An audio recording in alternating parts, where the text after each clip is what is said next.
Bom, São Paulo vai ter já um desafio grande aí pela frente, porque tem que fazer pelo menos 170 milhões em vendas, né? Previsão orçamentária.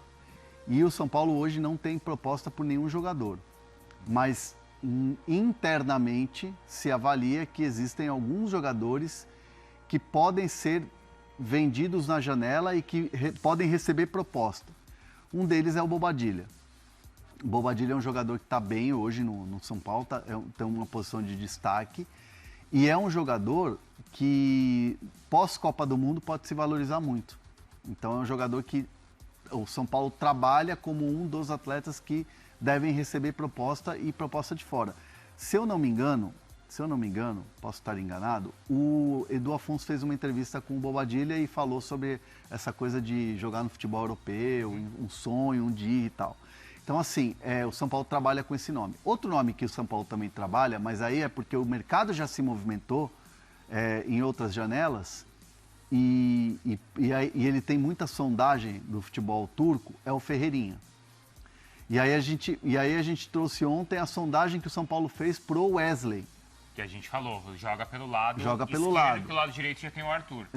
E joga pelo lado. Então, assim, essa fonte ontem me falou que o Ferreirinha e o Bobadilla são os jogadores que podem receber oferta e o São Paulo vender. Porque há um trauma no São Paulo sobre a questão da venda de jovens. Tipo assim, imagina você vender o William Gomes como vendeu por um valor baixo e hoje ele valer 60, 70 milhões de euros. A multa é 80, mas fala-se ali, o Bruno Andrade já trouxe essa informação de que o Porto deve vender por 60 milhões de euros. Né? Tem time da Premier League de olho no William Gomes. Então hoje ele poderia estar valendo muito mais. A gente poderia estar falando hoje, numa janela para o São Paulo, se o William Gomes estivesse hoje como um dos tops do time, numa janela de venda de 20 a 25 milhões de euros. Bateria essa meta aí, eu ultrapassaria essa meta. Então, internamente no São Paulo, existe esse receio de ter que sair vendendo jogos. Por exemplo, o Luca, um jogador que está sendo preparado, o TT, tem o Rian Francisco, que já está no sub-20 para voltar a ter ritmo depois da lesão grave que ele teve. Voltando? Já está voltando. Bom. Ele foi bem, acho que no jogo de ontem pelo sub-20. Ele estava no sub-20, Então, assim, é um moleque que daqui a pouco volta para o time principal e começa a desempenhar. Estou falando também do Nicolas, que jogou ontem, lateral. Tem o Igor Felisberto, tem o próprio Mike, que é um jogador que tem destaque e pode ser vendido. Né? O São Paulo tem 3 laterais ali do lado direito. Então, assim, o São Paulo está planejando essa janela com as vendas, vai ter que vender porque precisa cumprir essa meta orçamentária e espera que não tenha que vender nenhum jovem. Esse é o pensamento hoje. Mas acho que seria bom não perder o Bobadilla, né? Então, mas aí se tem o Bobadilla, se tem o Marcos Antônio e o Danielzinho. Mas acho que o Bobadilla faz falta, não faz? O Bobadilla, por exemplo, mas aí é o mercado que vai dizer. O mercado que vai dizer, é verdade, claro. O Pablo Maia é um cara que faz a mesma característica do Bobadilla. E vai voltar. E vai voltar, ele fraturou o nariz, acho que foi isso, que ele tá ausente. Pancada no treino. E na minha opinião, carta Bruno Andrade aqui, eu acho o Pablo Maia mais jogador que o Bobadilla. É que ele passou por um momento de oscilação dentro do São Paulo. É que ele tá num momento de baixa, assim, demais. Mas eu gosto mais do Pablo Maia, eu acho o jogador com mais qualidade com a bola no pé. O Bobadilla tem sua importância, seleção paraguaia e tudo mais, mas o Pablo Maia, até um tempo atrás, a gente falava do Pablo Maia em grandes clubes europeus. Até mesmo a seleção brasileira. Sim. Ele ia para a Copa América, teve uma lesão grave. O Dorival que chamou ele para a seleção, né? Foi isso que o Hernan estava falando. Hernan, você tem ideia de em quanto estaria avaliado o Bobadilla? Não tem, porque assim, depende muito do que o cara vai desempenhar na seleção. Copa ele pode ser valorizado. Pode se valorizar. Ele é um jogador de meio campo. Vamos pensar, ele não é tão jovem como o André, ou o Bidu, ou o Bidon, perdão. Mas assim, imagino uma precificação do Boba. 24 anos. 24 anos. Mas ele não é o André. Ele não é 19, o Bidon né? Tem 19, 20 anos, Mas eu imagino algo em torno de 8 de euros ali, 10 de euros. Mas aí é o chutômetro André Hernan aqui, o Transfer Market André Hernan, entendeu? Mas o cara valorizado na Copa pode valer esse valor, pode ter esse valor. Vamos falar de São Paulo, então, que ontem, né, empatou lá em Bogotá com o Milionários, praticamente todo o time reserva, né? O Roger adotando essa estratégia. Ele dava ali para ele negociar nesse jogo, né? Porque já estava com 2 vitórias, tem um calendário cheio. Falou, opa, aqui dá pra gente dar uma mexida. A gente tá vendo aí fotos dessa partida. Ele mudou algumas coisas, escalou ali o time com 3 zagueiros e tal. Ficou de bom tamanho, um pontinho? Não foi todo São Paulino que gostou desse resultado, não, viu? Eu não sei como o São Paulino não gostaria desse resultado. Sério, eu achei um bom resultado para o São Paulo ter jogado com um time totalmente alterado. Continua na liderança do grupo. O São Paulo que tem limites, a gente não está falando de um mega elenco. Então, se fosse um mega elenco que vai com um time misto, a gente poderia cobrar um desempenho melhor. Mas um time como o São Paulo, que tem claras limitações, e a gente sabe disso, vai para lá com jogadores que têm pouca rodagem, joga no estádio lotado. Tudo bem, a Sul-Americana não é a Libertadores e etc., mas você está jogando contra um time tradicional num estádio lotado, com pressão, com torcida, e você consegue empatar, manter um 0-0 e mantendo a liderança do grupo, eu achei ótimo. E você pensando também no aspecto de São Paulo, ainda está na parte de cima da tabela do Brasileiro, você conseguiu descansar os seus principais jogadores, vai estar inteiro para jogar no final de semana o Brasileirão. Eu não tenho muitas críticas. Claro, a gente vai olhar, se passou um sufoquinho no segundo tempo, sim, São Paulo passou. Mas eu considero extremamente normal também, dadas essas circunstâncias, e o São Paulo está na liderança. Então, assim, o Roger, criticado do jeito que está, ele é líder do grupo da Sul-Americana e está na parte de cima da tabela do Campeonato Brasileiro. Eu não vejo problema nenhum no resultado de ontem. Eu, São Paulino, se fosse, comemoraria, sim, o ponto conquistado fora de casa. É pra comemorar, Casão? O Roger, ele tá sempre ali na corda bamba, né? Entre um pouquinho de paz aqui, pressão. Um pouquinho de paz, pressão. Então, ele tem que ir resolvendo ali, matando um leão por jogo, né? Do jogo de ontem, esse empate é pra comemorar? Tá de bom tamanho? Eu acho que sim. Pelo desempenho do São Paulo, de resultados, né? Pelos resultados que o São Paulo está tendo na competição, esse empate foi ótimo. Agora, dizer que o Roger está repetindo o Crespo, porque ele jogou com 3 zagueiros. O Muricy também jogava com 3 zagueiros, então ele está imitando o Muricy, está repetindo o Muricy. Tem outros treinadores que jogavam com 3 zagueiros. Eu não sei por que tem uma insistência de ficar comparando o Roger com o Crespo. O Roger fez o esquema que ele achou que tinha que fazer ontem. Ele não ficou pensando, eu vou fazer que nem o Crespo. Não tem isso. Vou fazer aquilo que eu acho que eu tenho que fazer. O Roger decidiu colocar 3 zagueiros. Ele não repetiu, não imitou, não copiou o que o Crespo fez. Ele decidiu jogar com 3 zagueiros. E na história do São Paulo, diversos treinadores jogaram com 3 zagueiros. Inclusive o Muricy. O Muricy foi ter campeão brasileiro jogando com 3 zagueiros, né? Então, assim, eu acho que tem uma grande... tem pouca disposição de muita gente em associar os resultados importantes que o São Paulo vem tendo ao Roger. Sempre precisa... fez um belo empate lá porque repetiu o que o Crespo fez. Pô, gente, puta injustiça. O cara não... Tudo bem, você pode achar que o Roger não seja um brilhante treinador. Qualquer um pode achar o que quiser. Mas quem treina, quem escala, quem decide de que forma vai jogar é ele. Não é igual ao outro copiando aquele. Ele decidiu, a comissão técnica dele. Deu certo, empatou lá 0-0, com o time todo misto. Ótimo. Tá com 7 pontos agora, se eu não me engano, não é isso, Dani? Isso. Então, tem 7 pontos na Sul-Americana. Ele imitou o Crespo nos 3 jogos. Ele copiou o Crespo nos 3 jogos. Ele fez o que o Crespo fazia em 3 jogos. Pô, gente, cara, é o cara que tá tendo. Tá bem? Tá maravilhoso? Não tá maravilhoso. O time tá fazendo um desempenho fantástico pra você elogiar muito? Não, também não tá. Mas os resultados são frutos do trabalho do Roger com a comissão técnica dele. Esquece, o Crespo foi demitido já faz mais de um mês. Foi injusto? Foi injusto. Não deveria? Não deveria. O Crespo deveria estar treinando São Paulo hoje ainda. Mas ele foi demitido há um mês atrás.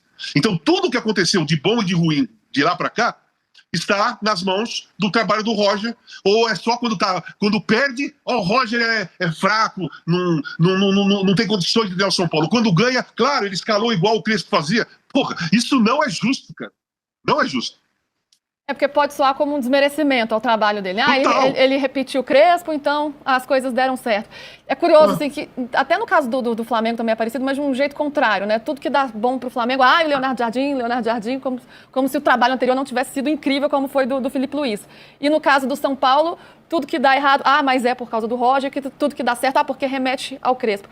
Você vê dessa forma, Mauro? Como é que você vê essas comparações aí, o quanto influenciam, especialmente no trabalho do Roger, que é o que a gente está falando aqui, né? Ele está sempre lidando com essa comparação, porque a torcida ficou muito brava com a saída do Crespo e continua, né, com esse pensamento ainda. A saída do técnico Hernan Crespo foi um equívoco, que foi feito de uma maneira equivocada, pelo menos, né? Isso para mim, uma obviedade, mas não há como ter essa certeza toda de que estaria tão melhor assim com o Crespo se ele continuasse com esse mesmo grupo de jogadores jogando nas mesmas competições, né? Mas como acontece no São Paulo agora, acontece em todas as torcidas, em vários setores da sociedade, o cara quer ter razão, mesmo sendo o time dele.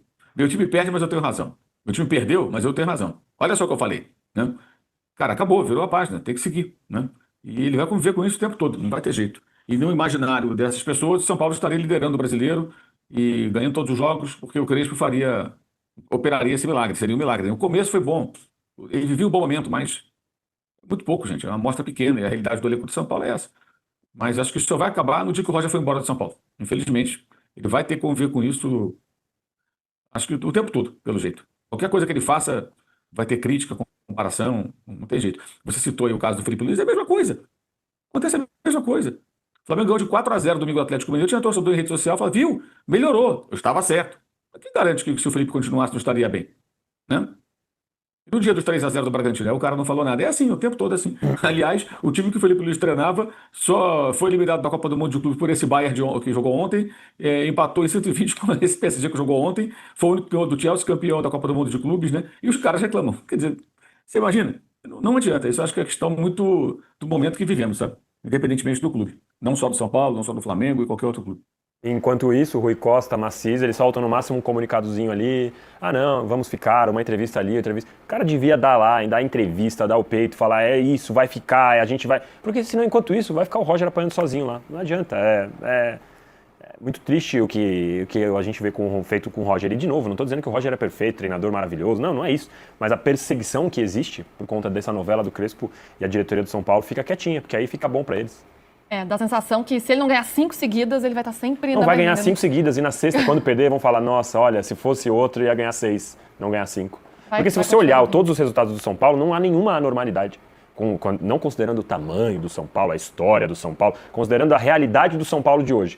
O resultado mais fora da curva foi uma vitória contra o Cruzeiro do jeito que foi. Todos os outros resultados do São Paulo, com o Roger Machado, são absolutamente normais se a gente olhar a qualidade do elenco do São Paulo e o que o São Paulo produz contra os adversários que produziu. Não tem nenhuma coisa fora da curva.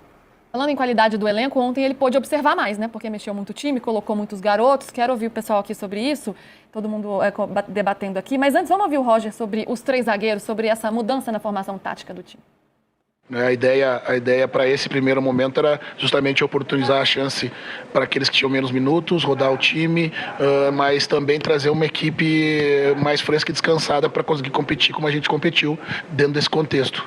A questão dos 3 zagueiros já era um hábito já, do São Paulo. Historicamente o São Paulo se sente bem atuando com 3 defensores, né? E agora essa variação com 3 e 2 ou com 4 e 1 é que eu pude verificar no dia de hoje. Eu acho que é possível a gente transferir essa estrutura também para aqueles que estão em São Paulo. A ideia para esse primeiro...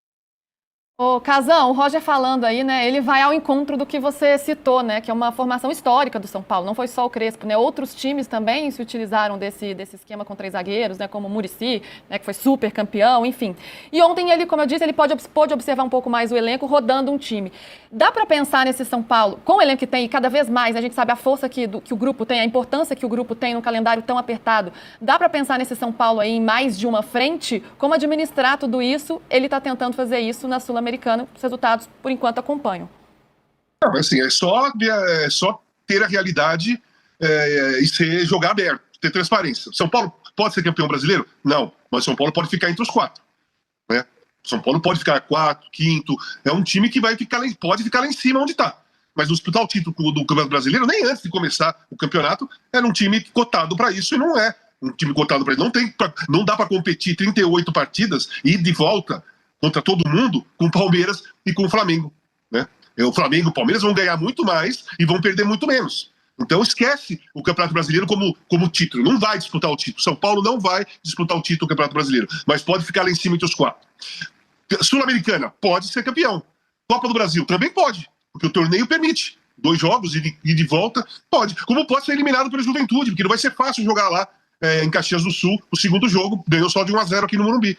Então, as Copas Sul-Americana e Copa do Brasil, o São Paulo está inteiro.